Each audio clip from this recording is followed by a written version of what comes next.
Heiko Hülsmann. Wir sind bei Vario in Boomte und das Auto hier, das werden wir heute auch mal anschauen. Es ist ganz, ganz besonders. Actros Variomobil Slide Out. Er hat wirklich alle Gene, um wahrscheinlich in die ganz große Ahnengalerie von Variomobil einzufahren. Denn es gibt so viel zu berichten über das Auto, dass euch technikbegeisterten Menschen gleich wahrscheinlich Hören und Sehen vergehen wird. Da ist natürlich hinten was drin, nämlich eine Vorbereitung für ein Rennfahrzeug, ein Rennmotorrad, was hier eingebaut werden kann. Und Heiko hat eben noch gesagt, naja, man muss hier ein, zwei Sachen beachten. Er fährt nämlich jetzt gleich erstmal den Slideout raus und macht diverse andere Dinge. Aber ich habe gesagt, wir müssen das Ding draußen drehen, denn heute ist so geniales Filmwetter. 16. März 2023. Es lohnt sich jetzt zuzuschauen und bis zum Ende wirklich jedes Detail zu genießen, das wir euch zeigen werden von diesem technischen Wunderwerk. Auch wenn ihr vielleicht jemals sagt, okay, kann ich mir nie leisten, trotzdem muss man eine leichte Verbeugung machen vor dem, was hier geleistet wird in Boomte. In der Nähe von Osnabrück sind wir. Wow. Er wird ein bisschen abgelassen, sieht man hier, Luftfederung.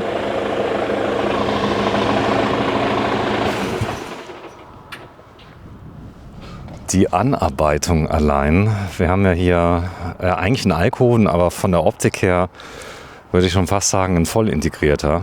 Denn Heiko wird jetzt mal den Slideout rausfahren. Und wir werden uns alles angucken. Also von den Sitzen über Felgen, über die Verarbeitung, über die Passgenauigkeit. Das ganze Fahrzeug wird komplett von oben bis unten, von links nach rechts hier gebaut in Boomte. Und ich denke mal, wir haben ja schon viel gezeigt, aber das hier dürfte so ziemlich die Speerspitze sein von dem, was geht auf einer kleinen Länge. Denn wir haben hier ein extrem handliches Fahrzeug. Ihr habt gesehen, der Slideout ist eben mal kurz rausgefahren, der drin ist. Das ging auch sehr, sehr schnell. Und viele Details, wie zum Beispiel hier schwarzer Mercedes-Stern, der vorne drauf ist. Es ist so schick. Guten Morgen, Heiko. Guten Morgen, Sven. Ist der kalt? Weiß ich noch nicht, ja, irgendwie ja. Boah, ist das schön. Ich habe es anmoderiert. Ich habe gesagt, auch wenn ihr sowas euch vielleicht nicht leisten könnt, ich gehöre dazu. Ich kann mir sowas leider nicht leisten, aber zuzuschauen, was technisch machbar ist, ja. Was Leute, die begeistert sind, also hier, darf man sagen, der wird im Rennsport verwendet später? Ja, ich glaube, das darf man sagen. Der steht irgendwo im Fahrerlager dann zwischendurch mal, aber wird natürlich auch dann zwischen den Rennen dann auch privat genutzt von einer Familie mit 2 Kindern und was natürlich dann auch sehr schön ist, durch den Alkoven da oben 2 getrennte Schlafmöglichkeiten, viel Platz für ja auch Fahrräder oder wir haben ja auch einen PKW hinten drin. Also das ist schon auch nachher privat für die Familie sehr schön, ja. Ist ein PKW drin im Moment? Nee, ist jetzt nicht drin. Danke, nur wegen dem Kennzeichen. Jetzt muss ich das wegpixeln. Ja, nee, da haben wir schon dran gedacht, genau. Schwarze Felgen, das sind Leichtmetallfelgen, die ihr nochmal schwarz lackiert habt. Das ist gar nicht so trivial, oder? Die schwarz zu lackieren. Ne, genau, das sind die Alcoa-Felgen, die ganz normalen Alcoa-Alu-Felgen und die jetzt eben hier in schwarz. Wollte der Kunde gerne, finde ich, macht sich optisch auch sehr gut im Gesamtbild zu dem Silber, zu den schwarzen Applikationen da drauf. Finde ich, sieht schon cool aus, ja. Ich habe es eben anmoderiert, das hier ist eine sehr zivile Länge. Wenn also jemand sagt, ja, ist halt unglaublich lang und keine Ahnung und hast du nicht gesehen, das ist nicht lang, sondern das ist verhältnismäßig für die Linergröße und das, was da drin ist, ein Auto drin. Wir haben einen riesen Grundriss. Wo sind wir hier bei 10 Meter, 11 Meter? 10,80 Meter, genau. Das liegt daran, dass wir hinten eine Garage für einen Mini haben, ein BMW Mini. Und dadurch haben wir hinten im Schlafraum etwas mehr Länge. Heißt, hinter dem Bett haben wir einen Kleiderschrank von 60 cm Tiefe. Und dadurch ergibt sich diese 10,80 Meter. Ansonsten gegenüber dem Smart hätte man dann ja ungefähr 10 Meter, 10,20 Meter, weil der etwas kürzer ist als der Mini. So, da hinten steht ein Broadcast-Auto. Hast du den zurückgekauft? Nee, der ist zum Service hier. Okay. Den haben wir auch mal gebaut, na klar. Und ja, ich weiß nicht, der ist zum Service hier. Ich weiß nicht, was da gemacht werden soll. Der wurde mir mal angeboten. Das war nämlich ganz witzig, weil ich gesehen habe, ihr baut schon sehr lange Fahrzeuge. Wie lange denn? Ja, mittlerweile seit 40 Jahren. Also zählbar vielleicht so richtig seit 35, aber wir sind vor 40 Jahren angefangen im Prinzip. Und ja, so 35 Jahre richtig, wo man sagen kann, okay, das ist jetzt richtig fundiert und regelmäßig und so weiter. Ne? Mhm. Ihr baut viel, ihr baut Fahrzeuge für Banken unter anderem. Ihr habt noch einen zweiten Zweig, der ist ein bisschen weniger geworden, muss man sagen. Das sind so Spezialfahrzeuge, die eingesetzt werden, unter anderem für den Rundfunk. Ich kann mich noch daran erinnern, die ARD hat Fahrzeuge bei euch bauen lassen, die teilweise sogar historisch noch gefahren werden mit dem Logo, gell? Ja, also da gibt es sehr viele gewerbliche Fahrzeuge. Das war am Anfang noch viel stärker. Mittlerweile machen wir das auch noch, aber das ist ein bisschen, ich sag mal, ein bisschen weniger geworden. Ja, ob das dann Untersuchungsfahrzeuge sind, ob das mobile Banken sind. Derzeit haben wir Brückenprüffahrzeuge im Bau, so orange Fahrzeuge. Vielleicht sehen wir die gleich noch, wenn wir durchgehen. Also verschiedene Sachen machen wir da, ja. Hier sieht man, die Seitenwand ist GFK, nehme ich an. Und das Besondere ist, wie kriegt man das so glatt, dass sich die Bäume, also wenn man klar jetzt rangeht, wäre ich jetzt hier der Sucher bei der Rücknahme von Gebrauchtfahrzeugen, die gehen ja mal mit Leuchtstoffröhren hin und checken das und so weiter. Aber das ist an Glattigkeit nicht mehr zu übertreffen, das GFK. Wie läuft das? Wie kriegt man das so glatt und so geil hin? Naja, du musst A, das richtige GFK haben. Also du musst die Zusammensetzung der GFK-Rolle, es ist ja im Moment auf Rolle, bevor es nachher so eine Wand wird, musst dir vorstellen, da ist je nach Stärke 2,2, 2,3 oder 3 mm auf der Rolle und das wird dann ja zum Sandwich nachher verpresst. Und dieses Sandwich wird dann hier aufgebaut und muss dann dementsprechend ja, geschliffen werden, gefüllert werden, bevor es lackiert wird, um dann eben die GFK-Struktur da rauszubekommen. Die meisten Lacke oder fast alle Lacke sind noch original, auch von uralten Fahrzeugen. In der Lackqualität habt ihr eine Expertise entwickelt, die einmalig ist. Das heißt also, ihr lackiert selber, muss man sagen, ihr habt eine eigene Lackierhalle. Überlasst nichts dem Zufall. Das bedeutet Perfektion, egal wo man hinguckt, keine Nasen, keine, ich sag mal, Gummilippen, habe ich alle schon gesehen, überlackiert, irgendwas. Das gibt's bei euch nicht. Das hier ist Erstausrüsterqualität, könnte auch so von Mercedes-Benz vom Werk rollen, oder? Ja, und das natürlich mit einem GFK-Untergrund. Das ist ja nicht ganz so einfach, GFK zu lackieren. Und dann noch in dieser Größe, in dieser Fläche. Du musst dir vorstellen, ich sag mal fast 4 Meter hoch und dann gut, jetzt hier 10,80 Meter, aber wir haben natürlich auch 12 Meter Fahrzeuge. Das heißt, die Lackierer müssen ja irgendwie mal auf die 4 Meter kommen, Leiter rauf, Leiter runter. Und ja, das ist schon sehr, sehr, sehr gut. Manchmal lassen sich so gewisse Sachen nicht ganz vermeiden bei dieser Fläche. Fakt ist aber, dass die Lacktechniker, die Lackingenieure, die hier waren, sich das angeschaut haben, gesagt haben, boah, das ist Wahnsinn, was ihr hier aufs Auto bringt, mehr kann man da nicht machen. Normalerweise Alu von der Rolle kriegst du nicht glatt, das kannst du vergessen. Also wenn das kommt, du hast immer leichte Wellen drin. Ihr kriegt das glatt? Guckst du schon so? Naja, also das liegt meistens nicht unbedingt an der Rolle, sondern an dem Untergrund, also an dem Sandwich, an den Platten, die da drunter sind. Dann kommt es darauf an, wie verpresst du das, mit welchem Druck, wie lange ist der Druck, welche Temperatur, welcher Kleber. Also da gibt es eine richtige Rezeptur und das kann man nur über Jahre herausfinden und nach verfeinern und verbessern. Hier sieht man es. Also hier ein zweckmäßiges Fahrzeug. Wir brauchen, glaube ich, nicht drüber zu diskutieren, dass nicht jeder sich ein Vario leisten kann. Es geht los bei euch mittlerweile bei roundabout 500. Ja, also ein realistisches Auto, so ein Vario Star 800, wie der Hartmut Conrad zum Beispiel bekommt, ja, liegt mittlerweile schon eher noch weit drüber, über 500 muss man sagen.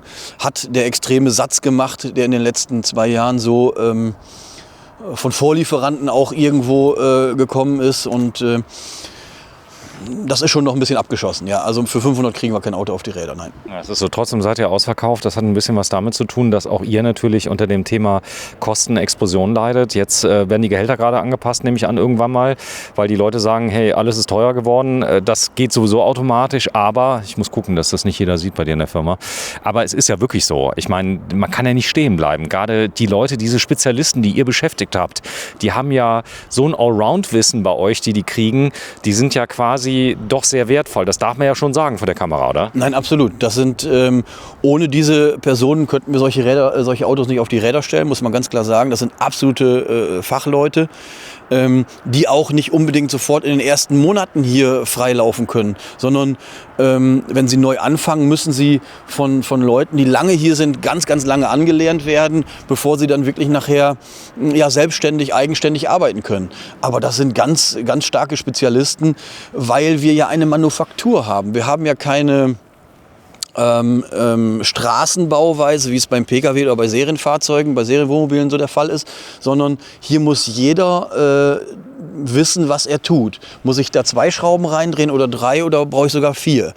Das gibt man denen nicht vor und das kann man nur über ganz, ganz viel Erfahrung und langjähriger Zusammengehörigkeit so hinbekommen. Und nein, das ist das, unser Gut, was wir haben. Diese Leute, die hier sowas dann auf die Räder stellen. Aber da hinten stehen Fahrgestelle, darf man die mal anschauen? Oder ist das... Können wir machen, ja. Kann man machen. Ja. Auf der rechten Seite steht MAN, da steht ich sag mal Mercedes. Ihr baut nicht auf Iveco? Nein, Iveco machen wir nicht.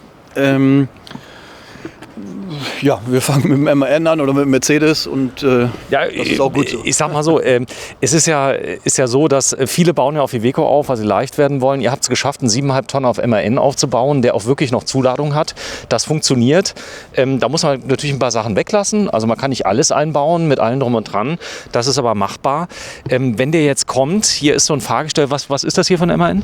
Das ist ein TGL, ein 8220, also ein 8,8 Tonner, den wir dann eben auf 7,49 Tonnen zulassen, als Vario Star oder als Vario Perfect in 8 Meter, 8,20 Meter Länge. Alkoven wird das, oder? Nee, das wären integrierte Fahrzeuge. Das heißt, ihr baut die komplett auseinander? Genau, das Fahrerhaus kommt weg, das können wir nicht gebrauchen und dann kommt eben unsere Karosse da drauf mit unserer eigenen Front. In dem Fall, wie gesagt, ein Vario Star. Aber es könnte auch ein Perfect werden. Hängt immer vom Radstand ab. Kann man da irgendwas noch wiederverwenden? Wie zum Beispiel hier unten jetzt die Beleuchtungsanlage oder so irgendwas? Oder geht das in eBay Kleinanzeigen? Das könnte man wiederverwenden. Aber da wir ein anderes Gesicht haben und diese Scheinwerfer nicht dort einkonstruiert haben, können wir sie nicht wiederverwenden. Nein. So, daneben steht ein Actros. Da gibt es auch unglaublich viele verschiedene Actros. Wie kriegt ihr das denn hin, die so zu konfigurieren, dass du nicht dich anschließend in der Klapsmühle anmelden musst? Naja gut, ich sag mal, das ist eben auch die Erfahrung, das machen wir schon, wie gesagt, ein paar Jahre. Ist gar nicht so einfach, so zu konfigurieren, oder? Nee, das stimmt. Da gibt es viele Sachen, wobei, wenn du dich natürlich auf deine Sache konzentrierst, weißt du natürlich, was du brauchst. Also ich sag mal, zum Beispiel der Bereich Nebenantrieb oder sowas, das haben wir natürlich gar nicht, was jetzt so ein Kranaufbauer, so ein Kranhersteller natürlich braucht. Und somit minimiert sich das Ganze natürlich. Nein, aber hier gibt es natürlich auch mit Achsübersetzung, mit Radstand, mit allen möglichen Sachen gibt es hier natürlich auch schon einiges zu beachten und dann natürlich noch abhängig davon, was der Kunde so möchte. Ne? Weil der Kunde, der eine sagt, ich möchte schwarze Felgen, hinter uns, da steht ein Auto, ein 1853 ist das mit schwarzen Felgen. Achso, das kannst du konfigurieren, ab Werk? Das kannst du dann konfigurieren, wobei das dann Stahlfelgen sind jetzt ab Werk. Ab Werk kriegst du keine Alcoa Alufelgen in schwarz. Das ist jetzt hier Stahl, was du jetzt hier siehst. 1853 steht für? 18 Tonnen, 530 PS. Ist das gut, der Motor? Ja, das ist gut. Ich persönlich mag den 460er auch. Der ist ein bisschen schwächer. Der 530er hat 12,8 Liter Hubraum und der 460er hat 10,7 Liter Hubraum. Der hat Kraft ohne Ende hier, dieser 530er. Für so ein 10 Meter Auto was nachher um die 15 Tonnen wiegt, 14,5 Tonnen wiegt, ist das sicherlich überdimensioniert. aber sehr spritsparend. Das heißt, du hast mir erzählt, man kann solche Autos, wenn man es drauf ankommen lässt, mit 15 Liter fahren. Also ja, 15 ist vielleicht ein bisschen, aber 17, 18 Liter ist realistisch. Kann man die fahren? Ja, es gibt ja auch Märchen, wo es heißt, oh, ich fahre denn mit 15 Liter.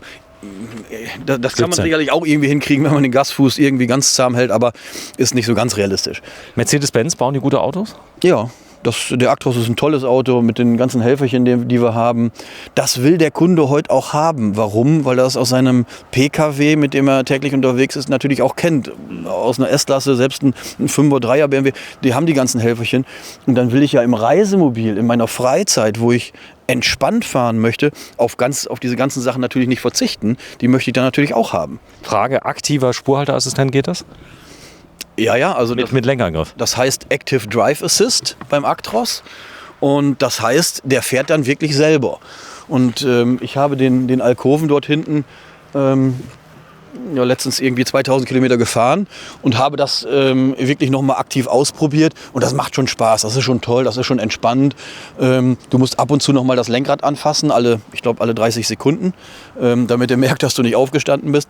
Aber das ist schon sehr entspannt und du kannst eigentlich fast keinen Fehler mehr machen. Also der lässt keine Fehler mehr zu. Luftfederung, das ist Standard, oder, in dem Bereich? Naja, Standard nicht, aber für uns Standard sollte man machen, weil das Auto dann einfach toll fährt und weil ich natürlich auch dann auf dem Platz, wo ich stehe, dann den absenken kann und einen niedrigen Einstieg habe und. So, jetzt gibt es das Ganze auch als Allrad, Hydro Drive oder wie heißt das? Genau, das heißt Hydro Drive, HDA. Das ist beim Actros dann die Vorderachse mit Hydraulikmotoren angetrieben. Dann hast du allerdings auf der Vorderachse keine Luftfederung. Den gibt es dann nur in Blatt gefedert. So, jetzt haben wir hier ein schönes Bauteil, ein Sensor, der misst, wie tief der ist oder wie funktioniert das hier? Ja, genau. Das ist jetzt praktisch der Höhensensor, wo der sagt, welches Niveau habe ich. Du musst ja aufpassen, dass du beim Fahren während der Fahrt immer das Fahrniveau hast. Das programmierst du dem ein und sagst, das ist die Fahrhöhe. Und dann gibt es eben den abgesenkten Zustand oder den angehobenen Zustand oder eben alles das, was dazwischen ist. Macht ihr mit dem Rahmen jetzt noch was, wenn er in die Werkstatt kommt? Ja. Der Rahmen, der wird hier eingekürzt, wird abgesenkt.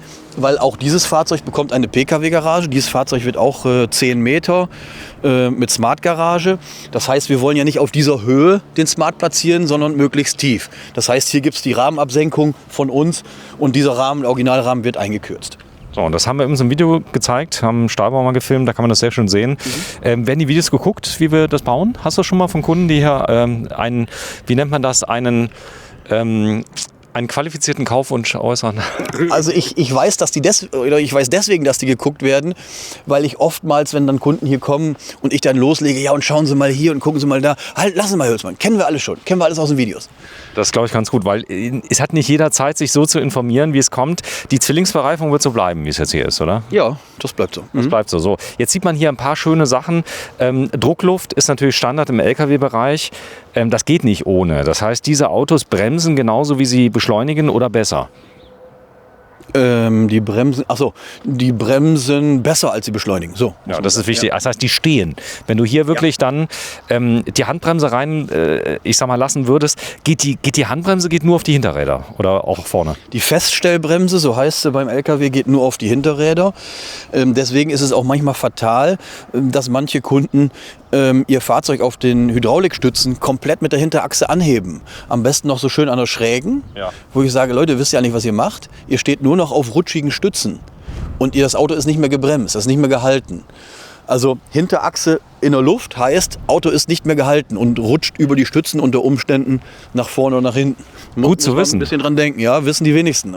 Steht es im Handbuch bei euch? Ja, also das kriegt der Kunde auch ziemlich oft gesagt von mir. Ja. So, hier sieht man noch sehr schön das Chemiewerk. Das macht die Autos schwerer. Was wiegt denn der hier so, wie er hier steht, das Fahrgestell? Ganz ehrlich, ich kann es dir nicht mal aus dem Kopf sagen. Müsste ich nachschauen. Wiegekarte habe ich liegen. 9 Tonnen? Nee. Der wiegt weniger. Aber Sven, ich kann es dir wirklich nicht sagen. Ich kann es dir nachher gleich sagen, wenn du willst. Dann gucke ich auf die Wiegekarte, dann kann ich es dir sagen. Ihr wiegt jedes Auto, wenn es rauskommt. Das heißt, das ist im Prinzip Einzelabnahme. Es gibt kein COC bei euch. Jedes Auto wird persönlich vom TÜV DEKRA, wer kommt zu euch? der TÜV Nord. Das heißt, wir wiegen auch jedes Fahrgestell, was reinkommt, um mal so Tendenzen zu sehen.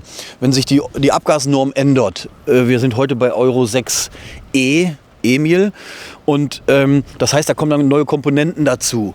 Wie wird das Fahrgestell im Laufe der Zeit schwerer? Das ist ja für uns zu wichtig zu wissen. Gut, bei so einem 18-Tonner, da kommt es jetzt auf 100 Kilo nicht so an, aber beim 7,5-Tonner ist es schon wichtig zu wissen, wenn er 100 Kilo schwerer würde. Das müssen wir dann ja irgendwie berücksichtigen. Und deswegen wird jedes Fahrgestell erstmal gewogen, wenn es reinkommt.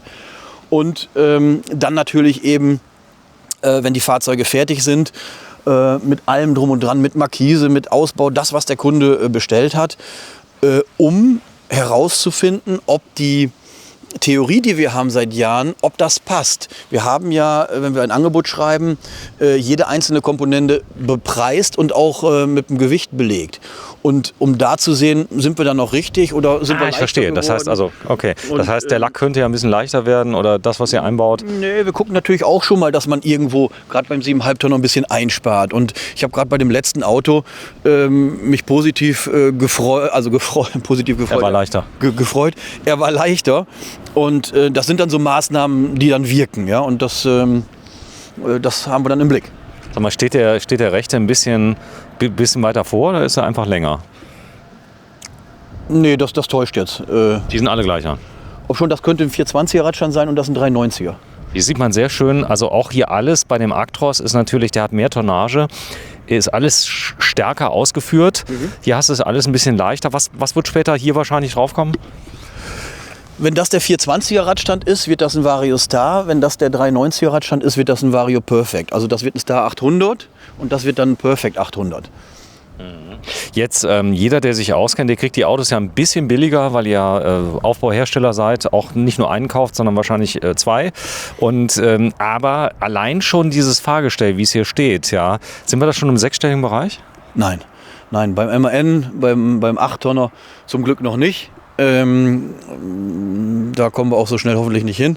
Beim Actros sind wir im sechsstelligen Bereich, ja. Also das heißt, das Basisfahrzeug unumgebaut, bis es hier steht, habe ich schon mal, ich sag mal knapp sechsstellig investiert beim Actros. Genau, so wie er da steht, wie du ihn da siehst, 100.000 Euro, ja. 100.000 Euro brutto.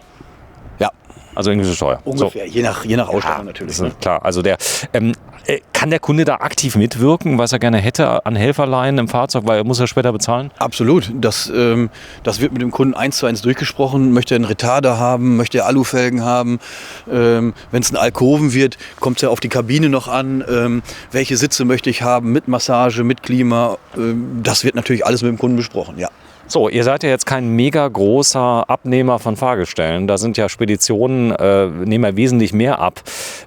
Hast du ein bisschen gelitten unter es gibt keine Actros mehr.de? Sagen wir mal so, man darf nicht vergessen, dass wir natürlich regelmäßig Autos abnehmen. Klar, wir brauchen keine 50 Stück im Jahr, aber dafür jedes Jahr regelmäßig. Und letztendlich ist es so, du kannst da sowieso gar nicht großartig diskutieren. Du kannst nur sagen, willst du haben? Und dann musst du zahlen. Und wenn du sagst, du zahlst das nicht, dann kriegst du keinen Actros. Also ist niemand, der rauskommt, dir irgendwie noch einen Kuchen schenkt von Mercedes zu Weihnachten? Bisher noch nicht gekriegt. Vielleicht kommt er noch mal. Liebe Leute von Mercedes-Benz, Heiko Hülsmann, du hast was gelernt? Ingenieur? Was bist du? Ja, ich habe mal Energieelektroniker gelernt vor ganz vielen Jahren und habe dann Maschinenbau, Fachrichtung Fahrzeugtechnik studiert.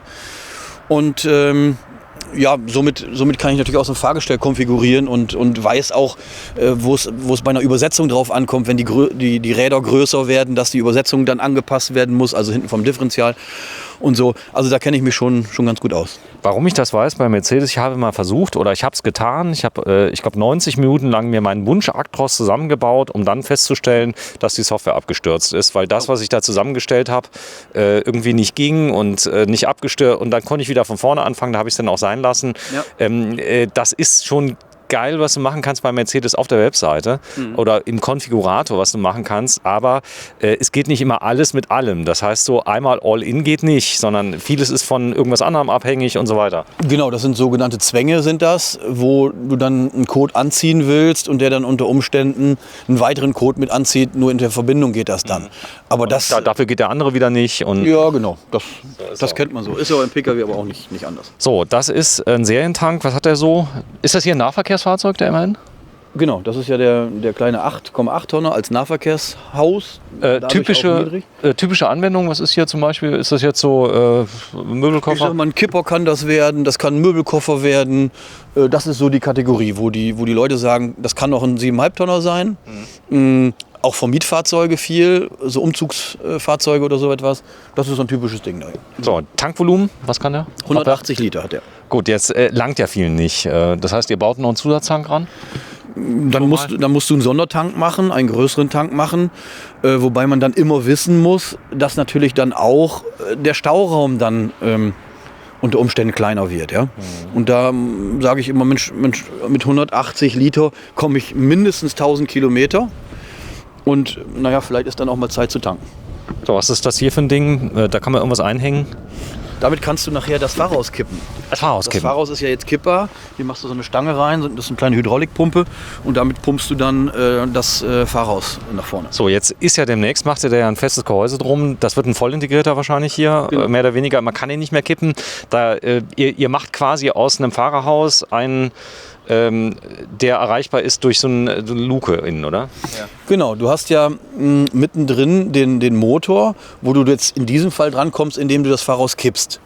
Das Fahrhaus kommt weg, das heißt, da kommt unsere Bodenplatte drauf, unsere Kabine, unsere Front und es gibt dann in dem Boden einen Ausschnitt, wo man dann über diesen Ausschnitt an den Motor drankommt. Ja. Das steht genau im Heft wahrscheinlich drin vom MAN so und so groß, an der Stelle muss das sein. Das ist genau definiert. Ihr seid ja zertifizierter Aufbauhersteller bei MAN und Mercedes. Ja. Du musst ja immer nach Herstellerrichtlinien arbeiten da kannst du gar nicht viel anders machen. Dir wird vorgeschrieben, welche Stahlsorte du verwenden darfst und wie du genau vorzugehen hast. Hier sieht man sehr schön, der hat jetzt Stahlfelgen, der da hat Leichtmetallfelgen, auch da hat der Kunde dann genau gewählt. Lieferzeit von so einem Chassis, wird der hier in Deutschland gebaut, der immerhin? Ja, der wird hier in Deutschland gebaut, ja. Actros auch? Actros auch, teilweise, aber auch je nachdem. Ich weiß nicht, ob es im Moment noch so ist. Wenn du eine bestimmte Beschichtung, eine Textilbeschichtung bestellt hast, dann wurde er hier in Deutschland gebaut. Wenn du die nicht bestellt hast, wurde er in der Türkei gebaut. Nochmal, Mercedes baut in der Türkei? Ja. Ist gut, finde ich gut, denn das spielt gar keine Rolle, denn die Herstellungstechniken, ich weiß es bei Volkswagen, die bauen viel in Polen oder also keine Ahnung wo, das spielt heute keine Rolle mehr. Die Qualität kann, egal in welchem Fertigungsland, gewährleistet werden.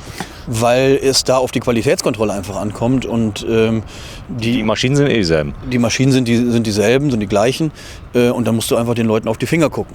So, wir gehen nochmal zu dem Fahrzeug hin. Was war das denn, ich sag mal, Aufwand hier ein bisschen weniger, weil bei dem Eickhofen bleibt ja vorne die Fahrerkabine noch, oder ist das nur relativ viel weniger? Das unterschätzt man. Früher, als das Armaturenbrett noch ein Brett war das vielleicht einfacher.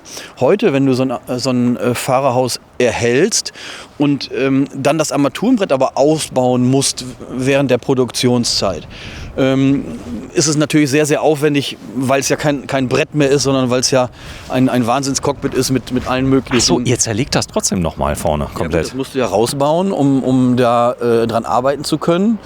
Die Türen kommen raus, die Rückwand kommt raus, das Dach kommt ja raus. Ein Motordeckel muss auch reingeschnitten werden, weil auch hier ist ja das Fahrerhaus nicht mehr kippbar. Das Fahrerhaus ist ja auch hier fest und somit muss genau wie beim integrierten Fahrzeug eben auch ein Motordeckel zwischen den Sitzen geschaffen werden. Das hier ist jetzt so ein richtiger Hingucker, weil du hast noch das Original Fahrerhaus vorne. Euer Vollintegrierter hat vor kurzem nochmal einen Preis bekommen, Designpreis, glaube ich, hatte irgendwas gewonnen, also zumindest mal bei deiner Frau, die gesagt hat, hast du schön gemacht, Heiko. Die Front ist, glaube ich, was ganz, ganz Wichtiges. Die wird nicht so oft bei euch getauscht, so ein bisschen das Porsche-Prinzip, sanfte Designänderungen. Bei Mercedes-Benz ist es so, das ist ja jetzt nun mal der aktuelle Actros, der da ist, aber so oder so ähnlich sieht der schon seit langer Zeit aus. Was habt ihr denn jetzt gemacht? Kam der schon in der Farbe? Also den bestellen wir in dem Farbton, wie nachher der Aufbau werden soll. In diesem Fall eben die Silber. Und dann passt man oder kann man verschiedene Sachen anpassen, wie in diesem Fall hier, dass hier der Kühlergrill schwarz glänzend lackiert wird mit dem Stern zusammen. Das ist dann immer Absprache mit dem Kunden, wie er es haben möchte. Oder wenn es ein Ausstellungsfahrzeug für uns wird, dann machen wir das nach unseren Vorstellungen. Ich finde, das macht das so ein bisschen anders und sieht irgendwie ganz schick aus. Die Anarbeitung, da könnte man jetzt, glaube ich, ein eigenes Video drüber zu machen. Also das hier könnte auch in irgendwelchen Foren für diese Fachberufe machen, wenn die später ausgebildet werden. Das Ganze soll ja so aussehen, als wäre es immer so gewesen, als würde Mercedes-Benz Wohnmobile bauen, was sie ja nicht tun. Nee. Und bist du zufrieden mit dem Ergebnis hier, die Anarbeitung des Fahrerhauses? Ich find's gut, weil das ist eben genauso, wie du sagst.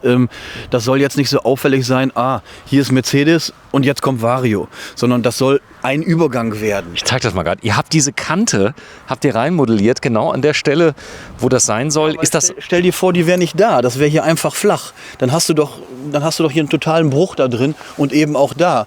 Das macht's dann eben so, dass du denkst, ist das jetzt schon der Mercedes-Spoiler oder ist das Vario? Was ist denn das? Und so soll es eben genau sein. Ja, normalerweise sind Alkoven immer schön hässlich. Bei euch ist es anders. Ich wüsste mich gar nicht zu entscheiden, nämlich den Vollintegrierten. Der Vollintegrierte ist deutlich zeitloser, weil du ja vorne, ich sag mal, das Fahrerhaus nicht siehst, kommt ein neuer Actros, hast ein altes Auto. Relativ, sage ich jetzt mal. Bei ich glaube, Vario-Kunden ist das ziemlich egal. Aber was ist die Qual der Wahl? Weil du könntest ja das Auto mit dem Grundriss und obendrauf ja auch bauen auf einem vollintegrierten Design, oder? Theoretisch. Ja, klar. Das gibt es genau so. Ja, die Qual der Wahl, das kann man nicht mal sagen. Also eigentlich ist es so, dass man sagt, ein Alkoven hat eben die 2 Schlafmöglichkeiten. Das ist so der Hauptunterschied zum Integrierten. 2 feste Schlafmöglichkeiten, wo sich zum Beispiel die Kinder hier oben über dem Fahrerhaus ihr eigenes Reich schaffen und sich zurückziehen können. Slide-Out, der ist eben rausgefahren, das ging sehr schnell. Wie funktioniert das? Ist das ein Spindel? Ist das hydraulisch? Das ist hydraulisch. Rechts und links vom Slide sitzen die Antriebe. Ja, das Ganze ist perfektioniert. Bedeutet, es soll die nächsten... Wie alt sind die ältesten Varios, die noch fahren? Sind die 40? 35 Jahre, ja, fast 40. Ja. Und du würdest sagen, das Ding ist so servitierbar, wartbar. Wahrscheinlich muss man nach 10 Jahren irgendwelche Schläuche mal tauschen oder irgendwas austauschen, irgendwelche flüssig. Nö, brauchen wir nicht. Gut, natürlich muss auch so ein Auto gewartet werden und gecheckt werden. Und sicherlich gibt es da in den Jahren irgendwann mal welche Sachen, die mal angefasst werden müssen. Aber jetzt, wo man direkt so sagen kann, da müssen wir hingucken, das gibt es eigentlich nicht. Das ist alles relativ langlebig. Wir verwenden ja auch immer Sachen, die nachher nicht aus dem Caravan-Camping-Bereich kommen, sondern aus dem Heavy-Duty-Bereich kommen. Und somit ist das eine Gewähr dafür, dass wir da Jahre Ruhe haben. So, das ist ein Auszug von Lippert, den habt ihr so bestellt? Den Slide-Out? Nee, den bauen wir schon selber. Komplett selber, oder? Ja. Genau. Den eigentlichen Kasten bauen wir selber. Also nichts aus Amerika mal importiert? So. Gut, die Antriebe sind dann Zukaufteile. Sind das ist jetzt Hydraulik, das heißt, da ist eine Hydraulik mit drin. Wie vielen Stellen wird der rein rausgezogen? 2, 4? An 2. Also du hast rechts und links, also vor und hinter dem Slide-Out hast du die Antriebe. Okay, so Echtglasfenster? Echtglasfenster, in diesem Fall als Ausstellfenster. Wir bauen den Alkoven ja auch mit einem schwarzen Fensterband. Sieht auch sehr cool aus. Ja, mal ein Video gemacht. Haben auch mal ein Video durch die gemacht, Decke. Genau. Sag mal, ganz kurze Frage nur. Das Problem wird hier wahrscheinlich sein, dass der innen anläuft, weil der nicht beheizt ist, der Alkoven, ne? Du meinst den Slide-Out? Der Slide-Out, ja. Nein. Was heißt anlaufen? Also natürlich ist da auch eine Heizung drin in dem Slide-Out. Die läuft mit, oder? Eine ganz normale Warmwasserheizung mit Konvektoren, die auch hier im Slide-Out verwendet werden, wie du es beim Fahrzeug auch ohne Slide-Out hättest. Das läuft mit, das sind so Schläuche, flexibel, die laufen da mit, wenn er rein rausfährt. Naja, du hast ja auch die Küche da drin, das heißt auch Abwasser und Zuwasser. Echt? Und Elektrik muss ja da irgendwie reinkommen. Ja, ich war noch nicht drin, deswegen. Ja, Sven. Das kennst du doch schon. Ja, aber die einen sagen so, das hätte jetzt auch ein Sofa sitzen können und so weiter. Der Raum innen jetzt 10,80 Meter, ja, jetzt ist der längste 12 Meter, das sind 1,20 Meter. In der Praxis, sagst du, ist das nochmal eine Welt, um irgendwo reinzukommen. Nichts gegen den Dreiachser, den du hast und so weiter, aber viele entscheiden sich ganz bewusst für Fahrzeuge unter 11 Meter. Ja, also ganz klar, wenn der Platz nur 11 Meter lang ist, kommst du mit dem 12 Meter nicht drauf. Dann schaffst du es auch mit dem 10,80 Meter. Aber ganz klar, wenn man nachher in Richtung 11 Meter denkt, ist das als Zweiachser noch okay. Wenn man aber nachher 11,50 oder 11,60 so in der Richtung macht, das als Zweiachser, am besten noch mit einem 6,40 Meter Radstand, ist das eine Katastrophe, so ein Auto zu bewegen. Das muss man ganz klar sagen. Und da sollte man auf einen Dreiachser gehen, um die gelenkte Nachlaufachse zu haben, um dann ein wendiges Auto zu bekommen. Und dann ist es auch egal, ob er 12 Meter ist oder 11,80 Meter. Das macht dann nichts mehr aus. So, jetzt sprechen wir mal über das Thema Wendigkeit, denn da machen einige Fahrzeughersteller Fahrzeuge, die keinen guten Wendekreis haben. Kann man das so sagen? Das weiß ich nicht, ob ich das so sagen kann, aber ich glaube, ich habe es gerade schon so ein bisschen beschrieben. Also wir haben 1998 oder 96 die ersten 12 Meter, die wir gebaut haben, die hatten 6 Meter Radstand. Und wenn ich heute noch mal so ein Auto bewege, weil es hier zum Service ist, dann setze ich mich gerne mal rein und fahre das einfach noch mal. Durch die Kreisverkehre, die viel mehr geworden sind, durch enge Ecken und erschrecke mich dann und sage, boah, so ein Auto zu bewegen, das ist schon heftig. Jetzt ist die Frage, kann man nicht? Also ich glaube schon, dass ich Auto fahren kann, aber die Frage ist, wie eng sind manche Sachen? Auch wo will ich vielleicht zu Hause mal hin oder will ich auf dem Stellplatz, auf dem Campingplatz? Wie groß sind die geschnitten? Und da ist es einfach, je länger der Radstand ist, immer unhandlicher, so muss ich das sagen. Und deswegen sagen wir, bei so einem 12 Meter ist es schön, dann einen Dreiachser mit einer Nachlaufachse haben, die gelenkt ist. So, auf die paar Euro kommt es jetzt auch nicht mehr an. Sind wir hier schon bei der Million bei dem? Ja, definitiv. So, 1 Million deutsche Euro. Aber das Schlimme ist, dass du kaum gebrauchte Varios kriegst. Das heißt, oft musst du dir einen neu bauen lassen. Dann hast du immer die neueste Technik hier drin. Das ist auch ein Thema. Also man kann nicht sagen, man kann die gar nicht vergleichen mit dem vor 10 Jahren, oder? Nein, das ist ja sogar so, dass wenn ich heute mit einem Kunden so ein Auto durchspreche, der das dann bestellt und irgendwann in 2,5 Jahren bekommt, dann sage ich, Mensch, lassen Sie uns über den letzten Router noch gar nicht sprechen, weil dieser Router, der in 2,5 Jahren oder in 2 Jahren aktuell ist, den nehmen wir dann. Das lohnt sich gar nicht, da jetzt drüber zu diskutieren. Wir suchen dann die aktuellen Sachen aus und genauso beim TV oder bei einer Sat-Anlage, bei all diesen Sachen gucken wir dann zeitgenau, was sollte man da jetzt verwenden, was ist da richtig? Krass, ihr habt, ich würde sagen, der auf der rechten Seite, aber täuscht das, der ist einen ganz winzigen Ticken heller. Ein ganz kleines bisschen. Oder ist das wegen dem Winkel? Ja, das kann der Winkel sein, aber du hast natürlich immer so ein bisschen Unterschiede, weil das natürlich GFK ist und das ist Kunststoff. Das macht schon was aus, Ja, oder? ja, klar. Das ist der gleiche Lack, aber dann kannst du da Unterschiede haben. Aber das ist der Original-Benz-Lack, den habt ihr euch nicht irgendwo anmischen lassen mit dem Lack, sondern ihr habt den bei Mercedes-Benz. ist genau der Lack und trotzdem kannst du da Unterschiede haben, ja. Krass, aber es ist kaum, also es ist eine ganz leichte Nuance, aber so gut, auch schon hier, guck mal hier, diese Kotflügelverbreiterung an der Stelle, das ist ja schon euer Bauteil, was hier dran ist. Das kriegst du ja so auch nicht zu kaufen, oder ist das so schon fertig? Das ist abgeändert, das ist das originale Teil, aber abgeändert eben, dass es an unsere Teile passt. Dann, das hier ist auch schwarz lackiert? Ja, einschicken? Nee, die sind so. Die sind so, endlich mal was gefunden, was so ist. So, was ist hier hinter der Klappe? Da ist der Ausgleichsbehälter fürs Kühlwasser hinter. Schön. So, jetzt gehen wir mal nochmal auf das Thema, haben wir schon lange nicht mehr gemacht. Ich nenne es immer so ein bisschen Campingporn. Wenn du mal gerade mal öffnest, bitte. Und wir schauen uns mal so eine Klappe an, also von Carporn und wie es alles heißt. Denn wenn man hier hinschaut, die Detaillösungen, die da sind, die sind so gut gemacht, dass man es immer wieder gerne noch mal zeigen kann. Das fängt an, die Beschläge hier, die kauft ihr nicht irgendwo in der Eifel. Die gibt es ja nicht im Katalog, sondern die baut ihr selber. Gut, die Schlösser selber kaufen wir zu, aber so ein Schlosskasten wird dann gebaut. Diese Beschläge werden hier gebaut. Gut, so Gasdruckdämpfer bauen wir natürlich auch nicht selber. Aber das passen wir dann eben so an, dass wir sagen, ja, wie brauchen wir das? Und du siehst eben hier einen langen Ausleger mit Edelstahlschrauben. Hier geht die Klappe jetzt nicht so weit auf, damit wir oben nicht an den Slide-Out kommen. Ausleger ist Edelstahl oder ist das? Das ist Alu. Alu, Das okay. ist ein Aluminium. Thema Kontaktkorrosion, klär mich mal auf. Was ist da der Trick, dass das nicht dazu kommt? Klar, Erfahrung, aber grundsätzlich, wie funktioniert das mit diesen Edelmetallen und Edler und so weiter? Na, du musst halt aufpassen, dass also welche Materialien du miteinander verarbeiten kannst und darfst. Und dann hast du das eben nicht, dann hast du keine Korrosion. Und Edelstahl und Alu kannst du verarbeiten. Das geht. Ja. So, dann wichtig ist auch, dass so eine Klappe dicht ist. Es soll Hersteller geben, die Klappen bauen, die nicht so ganz dicht sind, wo denn wirklich viel Wasser reinläuft. Das gibt es heute im Jahr 2023, gibt es das. Hast du selber schon gesehen. Das ist aber nicht euer Anspruch. Euer Anspruch ist, dass alles dicht ist. Das ist aber gar nicht so easy, denn das Wasser, teilweise Regenwasser, ist sehr, sehr weich. Das findet seinen Weg. Alles ist hier abgedichtet. Naja, das Wasser ist weich und eben bei der Fahrt, das ist so eine feine Gischt, das ist noch schlimmer als ein Dampfstrahler und das ist schon fies und da musst du schon sauber arbeiten, dass es dicht ist.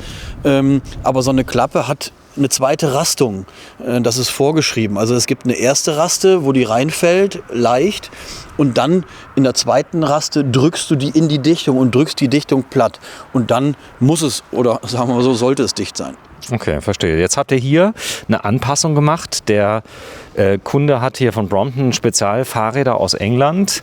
Die waren schon da und habt ihr gesagt, kein Problem, probieren wir aus. Und du selber, warte, ich zeig mal dein Gesicht, hast einen Tag lang für den Kunden das Fahrzeug eingeräumt. Also der konnte es demnächst mal abholen, hat sein Zeug hier abgelegt, hat gesagt, komm, ich mache euch das, ich passe das mal so an, wie ich das machen würde als Camper. Du bist ja selber Camper und guck mal hier, wie schön das ist. Das ist jetzt kein Zufall, dass es so hoch ist, oder? Naja, wir haben das mit dem Kunden zusammen gemacht. Das macht einfach Spaß, wenn der Kunde so Sachen anliefert und sagt, Mensch, Heiko, wo können wir das denn hinbringen? Und naja, dann haben wir zusammen hier geschaut.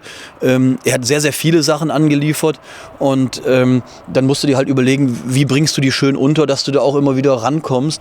Und ja, da ist das Staufach eigentlich ganz gut ausgenutzt. Hier hat er noch einen großen Pavillon drin, der sehr schwer ist und sowas. Das hast du eigentlich so im normalen Wohnmobilbereich nicht so unbedingt, weil du ja eine Markise hast. Aber er hier sehr wohl. Und naja, das macht dann Spaß, sowas mit dem Kunden zusammen anzuschauen und zu sagen, Mensch, wir packen das Auto zusammen und gucken mal, wie wir es machen können. Verwindung. Hat das Auto Verbindung? Weil ich sehe hier die Spaltmaße, das ist erhaben von oben nach unten, vollkommen idem. Wie gehst du mit Verwindung um? Also wir haben ja schon mal ein Video gedreht von unserem Stahlbau und da hast du ja gesehen, wie wir einen Rahmen bauen. Der originale Rahmen, den wir gerade gefilmt haben vor 10 Minuten hinten vom Actros, der kann das nicht. Also musst du einen Rahmen schaffen, der das kann, ein Fundament. Und wenn das dementsprechend ist, dann hast du die Verwindung absolut minimiert und hast eben das Problem nicht, dass sich da irgendwelche Spaltmaße ändern. Ich hab mal gerade das Logo gefilmt. Da kann man den Korb hinmachen. Drauf, damit er nicht im Dreck steht dann. Auch Kundenwunsch gewesen, der wollte eine Waschmaschine dazu haben. Boah, die ist ja geil, die WT1. Also Miele ist ein Produkt, das funktioniert so wie bei euch. Die testen die Sachen, bevor sie rausgehen. Ich glaube, jede Maschine wird ausprobiert. Genau. Ja. Das ist ziemlich cool. Ich habe selber Miele im Einsatz und da hat der aus dem Mediamarkt halt gesagt, ja, machen Sie Zusatzgarantie und so weiter. Gibt's hier, brauchst du nicht bei Miele. Nee. Funktioniert, also ganz selten mal kaputt. Bitte mal daneben aufmachen, was ist da? Weil jetzt hast du mich echt überrascht mit der Waschmaschine. Die Beleuchtung ist auch schick, finde ich. Ja, das war ein Gasfach und der Kunde wollte seinen Grill untergebracht haben. Nicht um hier zu grillen, sondern einfach nur um zu lagern. Hat er jetzt einen Gastank oder? Ach so, das ist 2x11 Kilo. Ein Gastank und 2x11 Kilo Flaschen gehabt. Tankvolumen, was kann der Gastank? 110 Liter. Okay. Und jetzt hat er eben hier sein Grill drauf. Ein Außengrill. Ein Q. Nur, dass er den einfach rausnehmen kann. Aber du siehst schon hier, Nutzung entweder als Gasfach oder als Staufach. Kombination nicht zulässig. Ach so, das kriegst du so. Dieses Fach hast du wahrscheinlich zugekauft bei Raimo. Und das, nee, nicht wirklich. Das haben wir halt gebaut. So, dass der Kunde hier eben seinen Grill dann unterbringen kann. Und diesen Aufkleber, wer hat den gedruckt eigentlich? Naja, wir. Ihr habt den gedruckt? Ja. Sag mal, das sieht aus... Ich habe Spaß gemacht bei Raimo, weil sowas gibt es ja nicht zu kaufen. Und wenn der Grill jetzt 20 cm breiter gewesen wäre, hättest du das vorher konstruiert, oder? Oder ist er fertig, das Fach? Wenn wir es gewusst hätten, hätten wir es vorher konstruiert, ja klar. Aber das passt hier so, ja. So, drunter ist was ganz Tolles. Ich weiß das ja schon alles, wir haben das ja gezeigt. Darunter ist eine hausgebaute Klimaanlage, die so oder so ähnlich auch in einem Haus sein könnte. Das ist Haushaltstechnik. Der Kompressor und alles. Ja, das ist die Klimaanlage, die wir selber bauen, angepasst eben auf die möglichen Leistungen, die man so, also die Ströme, die man so bekommen kann. Ich sag mal, der Unterschied hier ist ja einfach, dass wir nicht von 380 Volt ausgehen können wie zu Hause, also 3 Phasen arbeiten können, sondern wir können nur mit einer Phase arbeiten, weil du auf dem Campingplatz oder irgendwo eben nur 230 Volt bekommst. Also musst du mit dieser Leistung, die du bekommen kannst, eben auch klarkommen. Und dementsprechend ist die Klimaanlage gebaut. Die Kompressoreinheit sitzt jetzt hier unten, das heißt, das Teil, was ein bisschen Geräusche macht, ist... Die hörst du gar nicht? Nee, die hörst du innen drin sowieso nicht. Hier hörst du nur ein leichtes Lüftergeräusch oder ein Kompressorgeräusch. Und innen drin hast du dann eben im Möbelbau die Verdampfer verarbeitet, einmal im Wohnraum und einmal im Schlafraum hinten. So, ich zeige mal gerade, wie schön das hier läuft. Das Ganze ist immer schön anzusehen. Man muss erklären, warum das Fahrzeug, das ja von außen, also ihr habt ja auch Wettbewerber, die bauen auch Fahrzeuge, die sehen von außen so ähnlich aus, haben auch 4 Räder, haben jede Menge Klappen und so weiter. Bei euch ist alles im Doppelboden drin. Das heißt also, ihr bemüht euch, alles, was irgendwie drin ist, in einem beheizten Umfeld. Das heißt, alle Tanks liegen innen, korrekt? Absolut, ja klar. Auch diese Sachen, diese Außenstauffächer müssen natürlich auch beheizt und isoliert sein.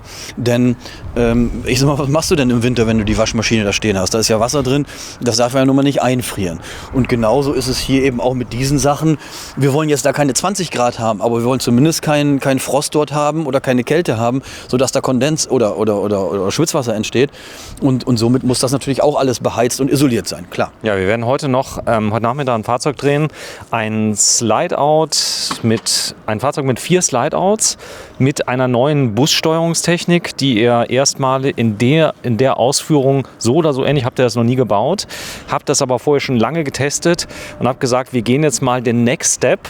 Man kann ja auch, ich sag mal, ganz normale Schalter nehmen, das ist auch super, funktioniert in 100 Jahren noch oder so, aber Bussteuerungstechnik mit App-Steuerung und allem drum und dran, das haben wir jetzt hier drin. Ihr habt ein neues Lichtkonzept realisiert, nicht, dass das alte schlecht war, aber hier kannst du jetzt alles frei konfigurieren, kannst machen und tun und keine Ahnung, hast du nicht gesehen. Ihr seid ein konservativer Laden und damit seid ihr schon wieder so wie Porsche. Also Porsche springt ja, das weiß ich, film seit 10 Jahren Porsche, nicht auf jeden Zug. Auch das PCM war nicht immer so, da hatten andere Hersteller schon, Tesla hatte schon, keine Ahnung, einen 32 Zoll Bildschirm drin, da war Porsche noch ein bisschen ruhiger. Die kommen, aber wenn sie kommen, dann kommen sie mit dem Doppelwumms, oder? So bei euch ist auch so. Naja, was heißt, wir sind konservativ? Also wir sind auch innovativ. Innovativ ist aber manchmal ein bisschen mit Vorsicht zu genießen. Also wann kann man innovativ sein oder wie innovativ kann man sein? Man kann nur so innovativ sein, dass man auch sicher ist, dass wenn du das an den Markt bringst, an den Kunden verkaufst, dass es dann auch funktioniert. Und das heißt, man müsste dann einfach mal sagen, das wird lange getestet, lange probiert, sodass man sagt, alles klar, das funktioniert. Und das System, was wir da haben, ist eine Erweiterung eines vorhandenen Systems. Also ja, schon anders, aber auf einer Basis aufgebaut, die wir schon kennen. Und nun ist es soweit, dass man sagen kann, ja, das können wir verbauen und wir wissen, dass das funktioniert. So, hier haben wir ein Produkt, das es so oder so ähnlich schon tausende Male, wenn nicht hunderttausende Male gibt. Ein Stromgenerator und den habt ihr noch mal ein bisschen leiser gemacht, denn der ist normalerweise auch gerne mal frei oder vorne drin, das habe ich öfter mal amerikanischen gesehen. Der ist schon wieder an so einem Punkt, wo man ihn so gut wie gar nicht hört. Naja gut, also es bleibt ein Verbrenner, es ist ja ein Dieselmotor und es bleibt halt ein Verbrenner. Man hört ihn schon, das kann man nicht anders sagen, aber er ist möglichst leise eingebaut, so will man das mal sagen, mit einer Schallschluckbox und mehr kannst du da nicht tun. Das ist eigentlich auch nur eine Backup-Lösung. Falls man keinen Strom mehr hat. Ja. Genau, falls du keinen Strom mehr hast. Du machst ja heute viel mit Lithium und mit Solar und kannst damit wahrscheinlich das meiste abdecken. Naja, und wenn das dann nicht mehr geht, dann kannst du halt hier doch nochmal eben deinen Generator mit 4,8 kW zuschalten. HPC Hubstützenanlage, die bauen wirklich ganz große Sachen, ganz kleine Sachen mittlerweile, sehr zuverlässig. Wobei die Stützen selber unsere Stützen sind, unsere eigenen Stützen. Ach, die Steuerung ist von HPC. Nur die Steuerung ist von HPC. Okay, die Stützen, wo kommen die her? Was haben die für eine Historie? So Bagger? Die kommen aus dem Industriebereich, aus dem Baggerbereich und sind vielleicht ein bisschen überdimensioniert. Aber wir wissen, dass sie funktionieren. Könntest du nur eine Stütze nehmen, das Auto anheben, ohne dass das auseinanderbricht? Könnte man wahrscheinlich machen, sollte man aber nicht machen, macht auch keinen Sinn. Also ist aber stabil gebaut. Ja. Ja, es gibt ja Hersteller, die stellen dir auch eine Stütze und sagen, hier, steht alleine und so. Das ist so, du kommst ja aus dem Fahrzeugbau, du bist ja nahbar. Das heißt, wenn der Kunde herkommt, ich habe viele, mit denen ich drehe, die trifft man ja nicht so oft im Laden. Bei dir ist es ein bisschen anders. Man kommt an dir nicht vorbei. Wenn du nicht gerade dir die Hand verstaucht hast oder so irgendwas ist, dann wirst du wahrscheinlich auch die Planung mit dem Kunden machen. Das heißt, ich kriege das, was ich hier filme. Genau, also so wie wir das jetzt hier machen, würde ich das auch mit dem Kunden durchgehen und besprechen, wie möchtest du die Waschmaschine haben, möchtest du da so ein Brett drunter haben, wollen wir die Fahrräder da einsetzen und genau, das passiert mit dem Kunden. Und, das machst du, das heißt, du gehst das durch. Wie viele Autos hast du schon konstruiert? Seit 25 Jahren, denk zurück. Und 20 Stück im Jahr ungefähr, 25, ungefähr 5.000? Nee, 4.000. Da hast du dich verrechnet, da hast du 0 zu viel drin. Echt? 400? Ja, genau. Okay, das ist so klein, aber fein. Varios sieht man nicht so oft. Ihr habt einen ganz tollen Vario... VOC, meinst du? Klar, der Vario ist auch noch Club, gar keine Frage. Da geht es auch immer schön her. Da wird auch mal gefeiert und so weiter. Aber ihr habt jemanden, der Konrad, Vorname Hartmut Konrad. Hartmut Konrad, so, der fährt ja schon ewig so ein Vario. Hat ihr den damals neu gekauft bei euch? Ja, den habe ich damals schon gebaut. Das müsste, ich meine, 2012 gewesen sein. Das habe ich jetzt aber nicht genau auf dem... So, der hat ihn jetzt 11 Jahre gefahren. Der kriegt jetzt einen neuen, den werden wir filmen. Und der hat auch ein Video dazu gedreht. Wir werden unser Video erst senden, wenn er seins gedreht hat, abgesendet hat. Das Fahrzeug hat eine Besonderheit. Es ist ein extrem kleiner Vario, also im Vergleich zu den größten. Genau. So, und er hat den aber genau so konfigurieren lassen. Was hat er denn verändert jetzt? Weil das Fahrzeug, was vor 11 Jahren war, ja schon auf Kundenwunsch konstruiert, mit allem drum und dran. Gab es wesentliche Änderungen? Also, er ist ein bisschen länger geworden, 8,20 Meter ist er jetzt. Sein jetziger ist 7,90 Meter, wenn ich das richtig weiß aus dem Kopf. Also ein bisschen länger geworden. Natürlich ein aktuelles Fahrgestell, das heißt vom Fahrgestell her bei Ihnen Grundriss? Sehr, sehr ähnlich. Die Betten hinten ein bisschen anders, aber ansonsten sehr, sehr ähnlich geblieben, ja. So, die Auspuffanlage finde ich geil. Du hast eine Sport-Auspuffanlage drauf gemacht. Toll, ne? Aber es qualmt nicht. Das ist Optik? Ja, das ist nur eine Designblende, nenne ich das. Weil Auspuff darfst du es nicht nennen, weil eben kein Qualm rauskommt. Aber ich finde, es sieht ganz cool aus. Und selbst beim S6 hast du ja, Audi S6 hast du ja keinen wahren Auspuff mehr, sondern auch nur eine Blende. Also warum sollen wir das nicht machen? Was mir unglaublich gut gefällt ist, ich habe ein aktuelles Fahrzeug, da habe ich alle Aufkleber abgemacht. Ja, ich sage jetzt mal nicht den Hersteller, sonst werde ich hier vom Hof gejagt. Aber ich habe die runtergemacht, weil ich wollte die cleane Optik haben von Vario Mobil. Ihr habt keine, auf Wunsch auch gerne Bling Bling, könnt ihr alles machen. Ihr könnt Dekoren machen, könnt Farblackierung blau und so weiter. Viele Varios sind silber und viele viele, viele Varios haben wenig Aufkleber. Ja, also wir haben 2 Varianten. Einmal die Silberfarbe, die ist ein bisschen größer. Die ist ein bisschen länger. Die ist ein bisschen länger geworden. 8,20 Meter ist er jetzt. Sein jetziger ist 7,90 Meter. Also ein bisschen länger geworden. 8,20 Meter ist er jetzt. Sein jetziger ist 7,90 Meter. Also Ich finde, weniger ist mehr und das Auto ist beeindruckend durch die Art und Weise, durch die Größe und es braucht nicht noch irgendwelche Schnörkeleien, um das irgendwie interessant zu machen.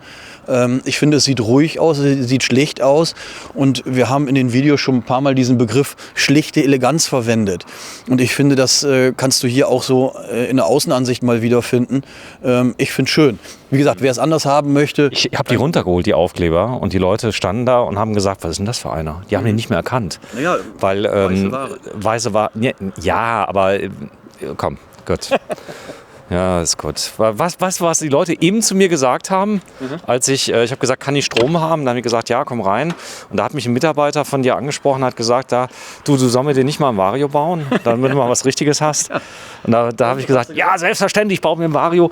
Aber man muss sagen, das ist ja, es gibt die und man braucht etwas bei euch, man braucht vielleicht einen Ticken mehr Geld, aber auf lange Sicht ist das hier wie ein schönes Haus, denn ihr könnt wirklich jetzt die letzten 30, 40 Jahre behaupten, gebrauchte Varios halten ihren Preis. Das ist sensationell. Du hast einen 20 Jahre alten Vario, das wäre ja jetzt hier 2003, der erzielt Höchstpreise auf dem Gebrauchtwarenmarkt. Höchstpreise. Ja. Das liegt daran, weil die Fahrzeuge da kaum Vergangen dran ist. Ja, so eine Technik altert natürlich und wenn du da nicht nachkommst, dann ist sie halt 20 Jahre alt. Aber ansonsten so eine Karosse oder so ein Möbelbau, das ist halt schon was sehr, sehr Wertiges, wo dann überhaupt kein Vergangen dran ist. Jetzt muss man sagen, ist nachher am Möbelbau die Optik noch die gleiche wie heute? Nein, natürlich nicht. Das ist ein anderer Stil. Aber selbst in 2000 oder 2003 hast du schon einen Möbelbau gehabt, wo du sagst, Mensch, ja, der sieht nicht mehr aus wie vor einem halben Jahr, aber der sieht schon toll aus und der lässt sich heute noch wunderschön anschauen. Und also von daher ist da dem Ende eines solchen Fahrzeugs eigentlich kann man da von 30, 35 Jahren sprechen. Ne? Darf ich dir mal ein dickes Kompliment machen? Ja. Ich habe jetzt einen neuen einen Kia EV6 vor 1,5 Jahren bestellt, kam jetzt. Der hat keine elektrische Heckklappe. Meine Frau hat dann das Video gesehen, hat gesagt, den kannst du behalten, der hat keine elektrische Heckklappe. Jetzt hat das Auto hier, Millionen, hat keine elektrische Heckklappe, ja? Ja. Warum denn? Weil du könntest ja jetzt Knopfdruck, dann geht der auf, dann und so weiter. Wir hatten das Thema schon, ich kenne deine Antwort, aber erzähl mal, warum hat der keine elektrische Heckklappe? Naja, also ich finde, man kann das machen. Mit einer hydraulischen Heckklappe, elektrisch machen wir nicht, wir machen das nur hydraulisch. Kannst du auch sehen, kann ich dir ein paar Autos zeigen. Mein Elektroknopf, drückst drauf und dann geht's auch auf. Ja, ich finde, die lässt sich so leicht betätigen, das kann ich ja machen, die mal eben auf und zu machen. Und ich finde, das ist kein Problem. Der Kunde, der eine hydraulische haben möchte oder elektrisch betätigt, wie auch immer, kann sie bekommen. Der kriegt die bei euch. Dieses Auto hat es nicht. Ja, ich wollte nur die Vorwegnahme von Einwänden, Psychologie, dass Leute jetzt sagen, hier 1 Million und dann hat er noch nicht mal, hat ja sogar der kleine XY im 7,5 Tonner Bereich. Aber das ist jetzt nicht so, weil ihr das nicht könnt, sondern ihr habt gesagt, das brauchen wir nicht. Das ist so easy, das ist so austariert. Genau, die Frage ist, muss man es haben? Ja. Muss man es haben. Komm, wir gehen mal rein. Das ist ein Schlitten, wo wir drauf laufen. Das heißt, ihr baut das nur mit Schlitten oder baut ihr das auch mit Rampen? Nein, mittlerweile haben wir tatsächlich nur auf diese Plattform gesetzt, weil wir gesagt haben, dass mit diesen Rampen und Seilwinde, das ist so ein Hin und Her, so ein Gemache, wo du sagen musst, Mensch, ist das noch wirklich gut handelbar? Und deswegen haben wir entschieden, nur noch mit Plattform zu bauen und eben nicht mehr mit Seilwinde. Und das ist eben der Grund, warum wir das nur noch so machen. So, Heiko räumt noch ein paar Schrauben weg. Der hat noch nicht final eine Abnahme bekommen. Das heißt, also das Auto wird noch gehuppt und dann passiert was ganz Magisches. Ich war dabei. Das Fahrzeug wird nochmal extremst entgereinigt. Das ist also ziemlich cool, wenn du da reingehst. Danach durfte ich nicht mehr das Fahrzeug betreten. Weißt du noch, das Entgereinigte, wo wir dann drin waren und wir ein Steinchen hatten und du dann einen Anfall bekommen hast, das war aber nichts. Wenn das Ding kommt, dann kommt nochmal ein extra Reinigungstrupp rein. Der macht den quasi nochmal aufbereitet, richtig? Naja, du musst ja das Auto an den Kunden richtig vernünftig übergeben, sodass der Spaß hat und sagt, Mensch, toll, ich kann es einräumen und kann loslegen. Und in so einer Bauphase, wo gehobelt wird, fallen auch Späne, das ist so. Und dann muss es eben nachher super sauber gereinigt werden. Das ist auch hier eben noch nicht der Fall. Hier muss auch noch der Mini eingepasst werden, den der Kunde hat. Der hat sich jetzt gerade eingekauft. Ach, der bringt den erst mit? Der bringt den erst. Deswegen müssen auch hier diese Deswegen lagen die Schrauben noch da. Das heißt, diese Kufen die können auf einen Millimeter angepasst werden und das kommt später mit Edelstahlschrauben, wird das festgemacht und die hast du eben weggenommen. Weil die Leute, die sehen ja alles mittlerweile. 4K, 50 Bilder pro Sekunde. Gerade nochmal das Thema Energietechnik und da vorne ist die neue Bussteuerung, die ihr drin habt, On Duty, die kenne ich. Auch die hatte eine Metamorphose, die ist mittlerweile rock stable, oder? Die funktioniert. Das funktioniert, genau. Und ist hier verbaut, zusammen mit einer Lichtsteuerung. Funktioniert wunderbar. So, sehr schön. Also das ist die Technik, die kann man sehen. Und ihr habt für alle Gewerke absolute Spezialisten. Und jetzt kommt eine Besonderheit. Du hast mal zu mir gesagt, wenn du mal kurz rauskommst, ich weiß nicht, ob das stimmt, ob man das sagen darf, wo ich gefragt habe, haben die jetzt einen Verfahrensplan? Da beginnt der mit dem, da ist das beim Rohbau, wir werden ja heute mal so einen Rohbau mal zeigen nochmal, ich kenne den Zustand noch nicht vom Fahrzeug, in welchem der ist, da hast du zu mir gesagt, nee, die Leute, die haben schon so viele gebaut, die fangen jetzt da an, die wissen genau, was zu tun ist. Da brauchst du jetzt nicht, klar, es gibt Schritte von A nach B, aber die Mitarbeiter wissen wirklich aus dem FF, was die machen müssen. Und das hat mich schon fasziniert, oder? Ja, also es ist natürlich anders als eine Bandfertigung. Eine Bandfertigung, da läuft das einfach so durch und der Mitarbeiter hat gar keine andere Chance, als jetzt an dem Auto zu arbeiten, weil es da gerade über dem Band läuft. Hier ist es natürlich so, dass es eine Manufaktur ist und wir im Prinzip in der Schlosserei anfangen mit dem Rahmenbau. Das Fahrzeug dann, wenn der Rahmen fertig ist, im Rahmen lackiert wird, dann rübergeht in den Kabinenbau, das heißt die Kabine wird aufgesetzt, dann geht es in die Lackiererei, dann in die Endmontage. Und dieser Ablauf ist natürlich gegeben und die jeweiligen Komponenten und die Mitarbeiter wissen dann natürlich davor an dem Ort, was sie zu tun haben. Also die Schlosser wissen, was sie da machen müssen, die Kabinenbauer wissen, was sie da machen sollen und in der Endmontage oder in der Lackiererei. Elektriker war das in dem Fall. Der wusste ganz genau, wo welche Kabelbäume, habe ich dich da mal gefragt. Nee, das weiß der, das ist dokumentiert. Der Kunde kriegt ja eine Dokumentation, einen Stromlaufplan, das kriegt er alles mit? Ja, genau. So, dann hast du eine Fernbedienung. Zeig mal bitte, darf ich mal sehen? Denn da habt ihr auch beschriftet, da steht Einfahren, Rampe und Ausfahren. Das funktioniert immer. Weil das ist ja wäre blöd, wenn es draußen und geht nicht mehr rein. Also das war vor 25 Jahren meine Diplomarbeit, Sven, du wirst es nicht glauben. Und so wie ich sie damals konstruiert und auch gebaut habe in der Diplomarbeit, wird sie heute noch verwendet. Und ich kann dir sagen, nicht einen Ausfall. Wenn du aber auch den Motor mal siehst, den Antrieb siehst, den wir hier haben, dann wirst du sagen, ja, kein Wunder, dass der nicht ausfällt, weil das ist ein Industriemotor mit einem Industriegetriebe da dran, wahrscheinlich überdimensioniert, aber eben für die Ewigkeit. Und für das, was sie hier tun soll, völlig unterfordert. So, das war die richtige Antwort, denn das Video haben wir so oder so ähnlich schon mal gebaut. Und was sehr interessant ist wirklich, dass du sagst, warum nur noch diese Rampe? Wenn Dinge nicht leicht zu bedienen sind und nicht intuitiv sind, dann benutzt man es ungern. Und eben die andere Lösung, ich weiß das, du fährst ran, da musst du verzurren, da hast du innen noch eine Klappe, die du aufmachen musst, wo die Räder verzurren muss und so weiter. Das machst du nicht mal eben, das Auto rausfahren, sondern dann lässt es lieber drin, benutzt es nicht und ärgerst dich dein ganzes Leben. Man kann es zwar nachrüsten, aber hier sieht man, da sind 2 Fahrräder noch daneben. Und du kannst das hier extrem genau machen und das heißt, du fährst da drauf mit dem Auto, kannst es festzurren und jetzt kommt ja das nächste Problem. Die modernen Elektroautos, die kannst du im Regelfall mit der Seilwinde gar nicht mehr reinziehen. Genau, wegen der Getriebeausrastung, also dass du das Getriebe gar nicht mehr freikriegst. Ich finde, so eine Sache muss immer sehr, sehr einfach sein. Das weiß jeder von sich selber auch. Je komplizierter das ist, umso ätzender ist das immer zu betätigen. Und deswegen sollte das immer möglichst einfach sein. Was will ich denn? Ich möchte den Pkw unabhängig von den Fahrrädern rausbekommen. Ich möchte die Fahrräder einfach raus haben, obwohl der Pkw drin steht. Jetzt in diesem Fall sind das die kleinen Kinderräder, aber hier passen auch ausgewachsene E-Bikes drauf.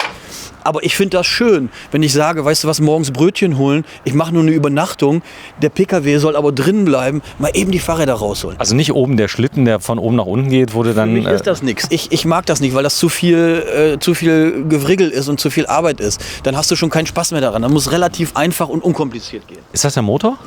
Das ist der Motor, der Antrieb für den... Ich kenne den normalerweise von Fahrgeschäften auf der Kirmes, wenn du fährst. Das sind solche Motoren, oder? Ja, genau. So, und jetzt stell dir vor, na, was soll daran sein? So, jetzt habt ihr hier hinten fette Lithium-Batterien. Darf man sagen, der Hersteller, darf man den nennen? Ja gut, das siehst du ja, das ist Liontron. Das siehst du ja an diesem orange-schwarzen. Ihr seid zufrieden? Also die tun, was sie sollen? Die tun, was sie sollen, genau. Ja, die sind gut. Die sind ja auch beheizt dann, das sind die Arctic. Zuverlässigkeit ist so das Thema. Also das heißt, ihr habt ja gesagt, ihr könnt die glaube ich, selber reparieren. Der Hersteller hat jetzt vor kurzem gesagt, ich werde das Garantieversprechen erweitern.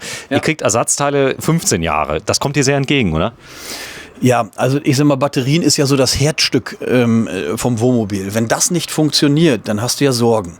Und deswegen ist ja enorm wichtig, dass genau die eben super funktionieren. Und das, da kannst du nur drauf bauen und nee, das ist aber der Fall. Hier siehst du schon, hier hat der Kunde noch Stühle untergebracht. 6 Stühle sind hier drin, die legt er hier drunter. Und ich finde das schon ganz schön enorm. Du musst dir vorstellen, hier steht nachher der PKW. Ja. Er hat hier oben seine 2 E-Roller. Er hat hier Fahrräder daneben. Ach, da sind die E-Roller drin. Da sind E-Roller. Ich konnte eben nicht gut reinfilmen. Das heißt, ich habe nicht genau gesehen, was drin ist. Da sind 2 E-Roller drin. Genau, da sind kleine E-Scooter drin. Dann hat er hier, wie gesagt, hier unten die Stühle. Er hat vorhin im Staufach, haben wir gesehen, nochmal einen großen Pavillon, nochmal 2 kleine Räder.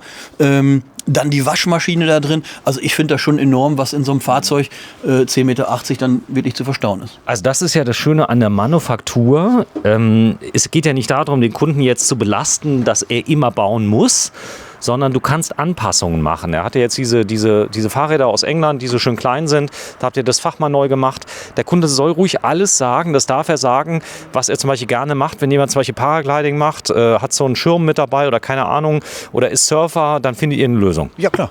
Genau das ist ja das, was der Kunde möchte. Er möchte doch sein Auto bekommen. Und seine Hobbys oder seine Vorlieben möchte er ausleben. Und dann muss doch das Auto darauf abgestimmt sein. So, fahr noch mal rein. Das ist zu schön, um das zu zeigen. Das geht automatisch. Das rutscht jetzt hier drüber. Sind da Rollen drunter? Nein, da sind einfach Gleitkufen drunter. Rollen haben immer nur eine punktuelle oder eine Linienlast. So Gleitkufen, die sind so ein bisschen angepasst. Die haben eine Flächenauflage dann. Ne? Die werden irgendwann mal ausgetauscht. Ja. Aber die halten lang. Also das wüsste ich nicht, dass wir die schon jemals ausgetauscht haben. Also cool, fährt rein. Ja, das mit dem Motor war überzeugend. Das heißt, du brauchst auch keinen zweiten Backup-Motor. Der wird wahrscheinlich ausgeschlachtet und dann in einem Fahrgeschäft wieder verwendet in 50 Jahren. Den kannst du im Maschinenbau nochmal an der Drehbank anbauen und nochmal 20 Jahre weiter drehen mit dem Motor. Ja. Schön. So, die Fahrräder sind drin. Trotzdem hast du hier noch eine Klappe reingebaut. Warum? Naja, um einfach, wenn du die große Heckklappe nicht aufmachen möchtest, kommst an die Fahrräder ran. Könntest du hier nochmal ran. Du siehst hier auch die Stützenplatten, ja, die du hier rausziehen kannst, die dann hier einfach sauber untergebracht sind, weil sie hier nicht im Staufach liegen. Das heißt, die hast du ja, wenn du unter dem Auto liegen hast, sind die ja dreckig und unter Umständen nass. Hier sind die einfach in so einem Edelstahlhalter eingesetzt und da können die einfach bleiben. Da kommst du schön dran, du kommst hier an die Technik dran. Ja, hier hat er ja schon ein paar Wasserflaschen hingestellt. Ja. Sehr schön, das sind die Starterbatterien. Ja, jetzt können die ja da unten rausfallen. Wer? Die Platten. Die Stützenplatten? Naja, die sind doch hier gesichert durch diesen Riegel. Und außerdem ist die Klappe davor. Das heißt, na gut, die Klappe hält's nicht. Der Riegel, den schiebst du hoch und dann ziehst du hier. Das Material vom Riegel ist? Das ist Edelstahl alles. Ja, ich kann euch sagen, warum. Denn im Moment fängt alles bei meinem Fahrzeug im Unterboden an zu rosten. Du magst das noch mal kurz nach oben drücken? Weil sonst hast du wieder Leute, die sagen, hey, warum hat der Heiko es nicht nach oben gemacht? Ja, wenn der jetzt losfährt, dann verhakt sich das. Nee, die so schlaufen. Das? Ja, klar. Und dann machst du das hier hinter und siehst zu, dass das da liegt. Und dann kommt das Ding in der Mitte rüber und fertig. So, die brauchen wir ja auch nicht immer, sondern So, haben wir jetzt, ich gucke mal auf die Uhr, wir haben 1:07, wir haben ein bisschen was erklärt, aber ich denke heute wieder mal ein paar Sachen gezeigt, die wir in den letzten Videos nicht hatten. Unter anderem Fahrgestelle fand ich ganz wichtig, die mal zu zeigen, wie sehen die denn aus, was das für ein Aufwand ist. Wie viele Stunden habt ihr in so einem Auto hier drin? 400? Ja, kommst du nicht ganz mit hin. Also erstmal kannst du eine Null dran machen. 4000? Und dann noch ein bisschen mehr, ja. Nee. In Deutschland? Ihr fertigt in Zypern oder? Nee, das hier in Deutschland mit deutschem Stundenlohn. Aber wir machen ja alles selber. Vom ersten Schweißpunkt am Fahrgestell über die Wendepressen, das Lackieren, den Innenausbau, die ganze Tischlersachen. Das sind ja angepasste Möbel. Das heißt, ihr habt keinen Fahrzeugbauer, der erst das Fahrgestell her, macht ihr alles selber? Das machen wir alles selber, ja. So wie wir das Fahrgestell gesehen haben dort hinten, so kommt es hier an. Und so wie wir es hier sehen, kommt es dann hier aus dem Werk raus. Und das, was dazwischen ist, passiert. Du hast die volle Kontrolle. Wir haben die volle Kontrolle und wissen, wann, wo, was passieren muss, ja. So, du bist übrigens auch so ein kleiner Autonarr, das kann man ruhig sagen. Du schraubst gerne mit deinen Söhnen. Deinem Sohn, wie viele Söhne hast du? Ein Sohn und eine Tochter. Genau, ein Sohn, eine Tochter. Die schrauben beide? Die Tochter schraubt am Roller im Moment noch und der Sohn schraubt am Auto, ja. Die sind wirklich Schrauber. Du hast eine eigene Werkstatt, eine kleine. Du liebst Autos.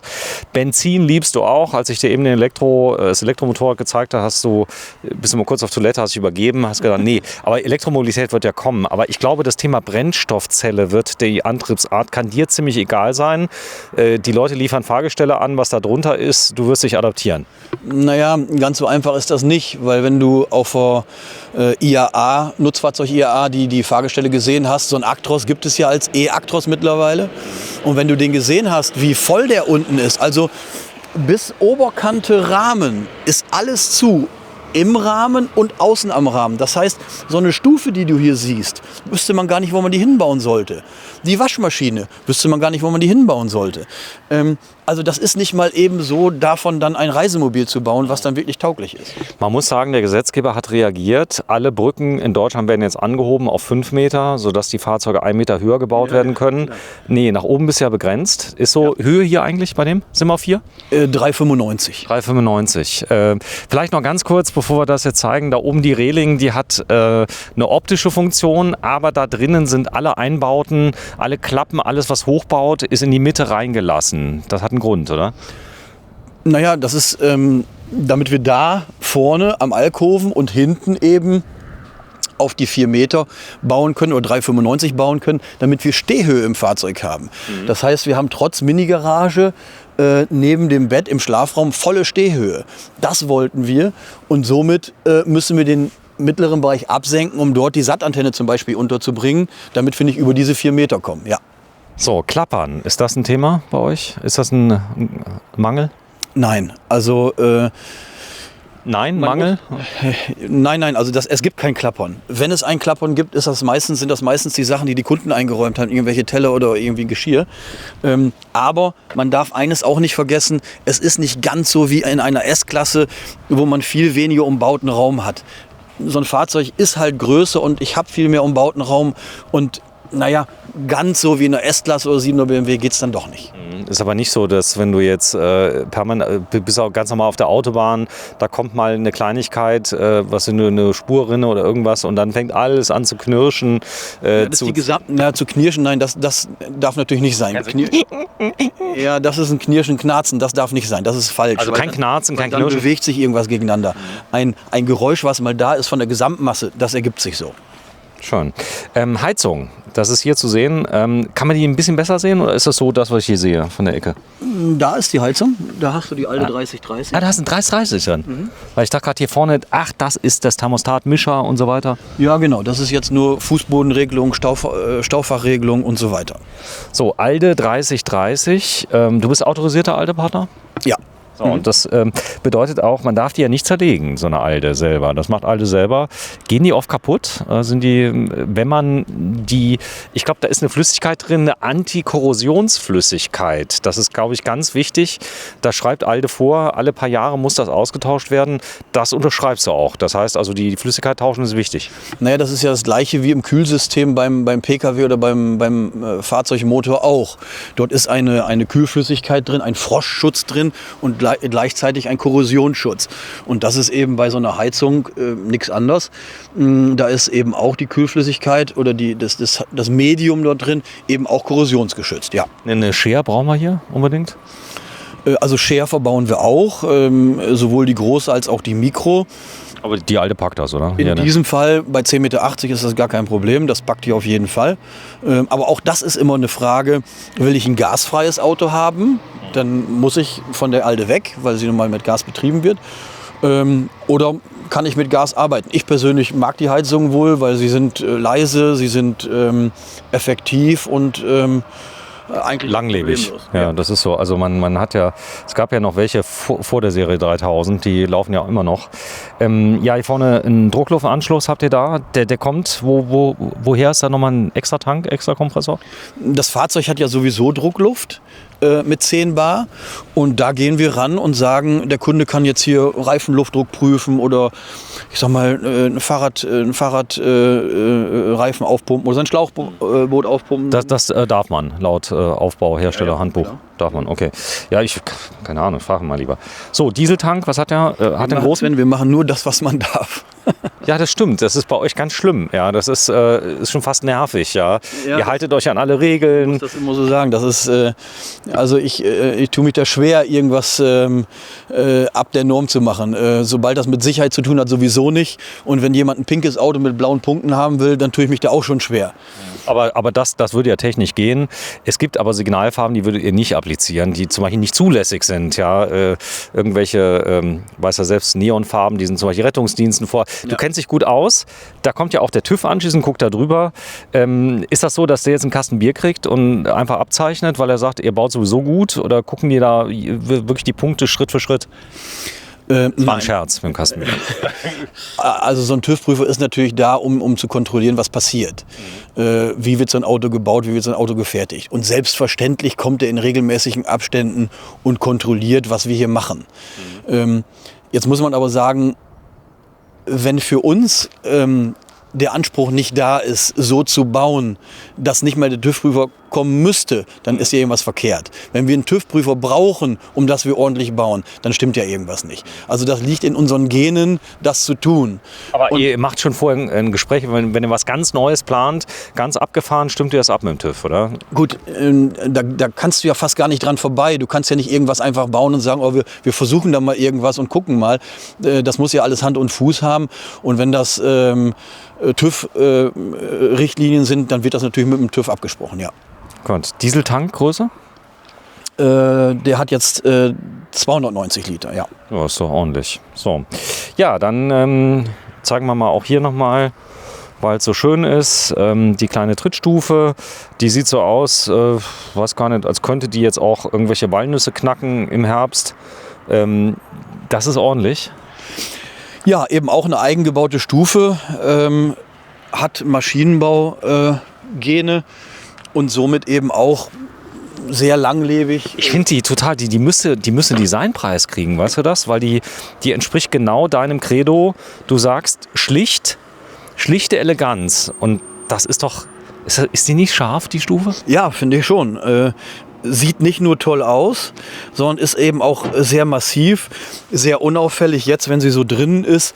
Und aber ihr habt natürlich die Kante weitergeführt, ist ja klar. Weil das ist selbstverständlich.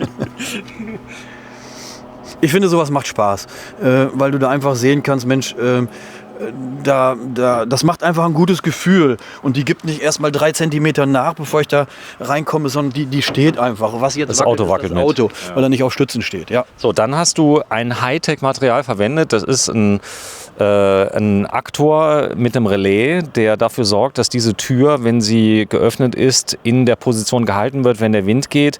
Das ist eine spezielle Schließtechnik aus der Steuerungstechnik. Sollen wir uns die mal kurz anschauen, weil da haben Ingenieure 10 Jahre lang dran gefeilt. Unbezahlbar. Unbezahlbar, so sieht sie aus. Ja, richtig. Und das ist das Gegenstück. Das ist das Gegenstück. Der Vorteil ist, diese Elektronik kann nicht kaputt gehen. Sehr schön. Also manchmal sehr pragmatisch, muss man sagen. Ja, weil es einfach funktioniert. Das haben wir einfach so rausgefunden. Die rastet ein und jetzt ist sie einfach sauber hier drin und schlägt nicht hin und her. So, du hast einen Zahlenschloss, auf Wunsch auch nur Zahlenschloss. Geht das? Könnt ihr sowas machen, wenn der Kunde sagt, ich will kein Schloss außen haben? Das kann man machen. Die Frage ist immer, wenn du mal 2 Meter zurückgehst und das Auto anschaust, finde ich immer, diese Autos, die es heute so gibt, wo dann so gar nichts mehr ist. Kein Schloss, kein gar nichts. Ist das wirklich interessant oder ist das gerade schön, dass das Auge mal was findet? Vor allen Dingen ist der Vorteil, du kannst noch mal irgendwo anfassen und mal reell etwas bewegen. Denn A, haben wir hier ein mechanisches Schloss. Das heißt, wir können mit dem Schlüssel jederzeit hier aufschließen. Ist das zentral verriegelt grundsätzlich? Ist zentral verriegelt, aber trotzdem, wenn die Batterien mal leer wären oder so etwas, könntest du mit dem Schlüssel hier etwas schließen. Ich kann hier anfassen und die Klappe aufziehen. Da darf ich das Geräusch nochmal beim Öffnen. Ist das nicht gut? Das ist satt. Du musst dir vorstellen, es gibt ja auch mal Winter, vielleicht ist hier Eis drauf. Und wenn ich jetzt mit dem Knopf versuche, dass die aufspringt, dann funktioniert das vielleicht nicht. Also ich weiß davon. Eis ist hart? Eis ist hart. Und hier könnte ich mal sagen, ich könnte mal vorsichtig ziehen und etwas mitwirken und sagen, aha, ich kriege die Klappe auf. Und ich finde, da muss man auch so ein bisschen gucken, im Rennsport sagt man, Form follows Function. Hans Grohe im Außenduschbereich. Das hier könnte auch beim Podologen sein in der Werkstatt. Ja, genau. Das ist einfach die Außendusche, die ich dann hier rausnehmen kann. Zeig mal, wie geil ist denn der Hahn? Wo hast du den denn her? Naja, das ist halt... Ist jetzt im Moment kein Druck drauf, oder? Nee, die Wasserpumpe ist aus. Ja. Sonst wird sie jetzt laufen. Das ist nur ein Restdruck, der jetzt hier drauf ist. Ne? Okay. Ja, nicht, dass die Leute kommen und sagen, mein Gott, Heiko, ich schenke dir mal eine Tauchpumpe. Nee, haben wir schon. Druckwasser müssen wir nur einschalten. Ja. So, was sagt denn die Uhr, Heiko? Es ist 13 Uhr. 13 Uhr. Wir gehen jetzt eine Currywurst essen. Innen gibt es gleich den Innenraum. Wir werden schneiden, weil der Akku geht auch langsam leer. Wir drehen ja mit der FX30. Ich bin so froh, dass ich hier bin. Es ist noch ein bisschen kühl. Ihr seid auch nicht davon abhängig, dass die Saison losgeht, weil die Autos, die ihr heute ausliefert, habt ihr, glaube ich, vor 3 Jahren verkauft. Genau, vor 2 Jahren, ja. Mhm. Vor 2 Jahren. Ihr habt immer noch 2 Jahre Lieferzeit. Du willst auch nicht auf 5 Jahre hoch. Was machst du denn jetzt, wenn Leute sagen, jetzt kommen noch mehr Leute, jetzt machst du ja immer wieder Videos, du hast mich ja schon fast bedrängt, dass ich nicht komme heute. Also weil du gesagt hast, wir haben ja schon alles gedreht und alles schon gezeigt, aber ich habe gesagt, ich komme auf jeden Fall im Nordtour, komme ich vorbei. Was ist denn jetzt, kommen schon viele Leute und wollen ein Angebot haben, oder? Ja, also wir haben gut zu tun und ich glaube, das darf man so sagen, ich glaube, wir bauen schon ganz gute Autos und das haben mittlerweile viele erkannt und sind dann bereit, Geld auf den Tisch zu legen und um so ein Fahrzeug dann zu bekommen. Und dann gibt es eben auch viele, die schon in der Vergangenheit Autos hatten und die dann ihr 2., 3. irgendwann bekommen, weil sie wissen, was sie hatten. Und gut, es gibt eine alte Regel, wer nie eins bestellt, kriegt auch nie ein Fahrzeug. Du hast eine Gleitpreisklausel drin, eine leichte, aber die ist gedeckelt. Das heißt, der Kunde hat ja nicht 30% mehr und es gibt keinen. Bei dir ist auch so, das Angebot ist immer so detailliert, genau mit Gewichten, Preisen, Propositionen. Da gibt es kein Hin oder Her. Das ist bei dir so wie bei den Stadtwerken Bochum. Nein, wir sind da ganz transparent. Der Kunde weiß genau, eine Metallic-Lackierung kostet das, eine Markise kostet das. Und wenn er sie bestellt, dann hat er die Einzelpreise und die Einzelgewichte da stehen. Wenn er dann in der Bauphase sagt, oh, ich habe mir das überlegt, möchte doch keine Markise, naja, dann streichen wir sie raus und er weiß, der Betrag wird dann natürlich nicht berechnet. Und so gibt es heute ein Angebot, wo der Kunde genau den Endpreis hat für in 2,5 Jahren. Also wenn du heute ein Haus baust, weißt du ja selber, du planst 3 Millionen, dann wären es 5. Das gibt es bei dir nicht. Nein, das gibt's nicht. Es sei denn, der Kunde ändert was im Laufe der Bauphase und sagt, ich will auf einmal goldene Wasserhähne haben. Dann weiß er, dass es teurer wird. Ansonsten kriegt er einen fixen Preis und hat eine Preisgleichklausel von 5% da drin. Die muss ich machen, um einfach zu sagen, okay, wenn es so ist, dass es in 2,5 Jahren so viel gestiegen ist, dann muss ich da 5% drauf machen. Aber ich denke, da kann man mit leben. Der Zahlungsverlauf, was zahle ich, wenn ich Auftrag unterschrieben habe? Zahle ich schon direkt was? Ich bezahle, genau, ich habe verschiedene Steps in Anzahlungen. Zunächst bei Auftragsbestätigung 15%. Dann gibt es noch bei Fahrgestellanlieferung, was dann aber allerdings erst in ein Jahr ist. Ich sehe schon die Kommentare. Ja, der kostet 1 Million, da zahle ich 15% Anzahlung. Das ist ein Hymer MLT. Ja, was auch immer es ist, aber ich sag mal, ich glaube, das ist normal, wenn man so ein Das war Spaß. Ja, schon klar. Ich wollte nur die Kommentare vorwegnehmen. Wenn man so ein individuelles Auto baut, das ist wie beim Hausbau. Ich sag mal, ich habe ja die Absicht, das Fahrzeug zu übernehmen und lasse mein Auto bauen. Ja. Und ich glaube, da kann jeder verstehen, dass da irgendwie eine Anzahlung... 15% Anzahlung und dann? Dann geht es weiter mit 35% bei Fahrgestellanlieferung und dann bei Rohbaufertigung nochmal 25% und den Rest bei Abholung. Sehr schön. So, auf Wunsch eine Bankgarantie, wenn jemand das haben möchte? Ja. Geht. Also, super. Wir machen ihn mal zu, damit keiner gegenfährt. Und dann gibt es nämlich, du hast sie nämlich kommen lassen und sie wird auch gleich kommen. Ich muss auch gleich mal Akku wechseln. Wir sind heute in Bohmte, Teil 2 kommt gleich. Der Vario, was ist das? Ein Alkoven? Vario Alkoven 1050. Ein Vario Alkoven 1050 am 16. März 2023, Heiko. 23, überleg mal. Ist das nicht krass? Wir haben uns 2020 haben wir schon gefilmt auf dem Caravan-Salon. Ja. Das erste Mal. Und es hat sich nicht so viel geändert zum Glück. Also klar, Bustechnik ist da, die Batterietechnik hat sich unglaublich viel geändert, aber die Art und Weise, wie er baut, die ist so oder so ähnlich eigentlich gleich geblieben, oder? Naja, weil sie gut ist, weil sie seit Jahren gut und bewährt ist. Warum soll man nicht am bewährten Guten festhalten? Es gibt sanfte Änderungen. Nochmal eben zu dem Thema konservativ oder innovativ. Ja, wir sind innovativ, aber nur so, wie man es vertreten kann. Und ja, wir sind konservativ in dem Bereich, wo wir wissen, dass es seit Jahren funktioniert. Sehr schön. Zumachen, weil wir gehen jetzt nach hinten. Ja, wir lassen den hier stehen, Sven. Ist der Schlüssel steckt, oder? Der steckt, du könntest jetzt fahren, ja. Ja, super, toll. Aber hier passiert nichts. Ich bin's nicht schuld. Heiko Hülsmann, vielen Dank. Bis gleich, Teil 2. Tschüss. Sehr gerne. Tschüss.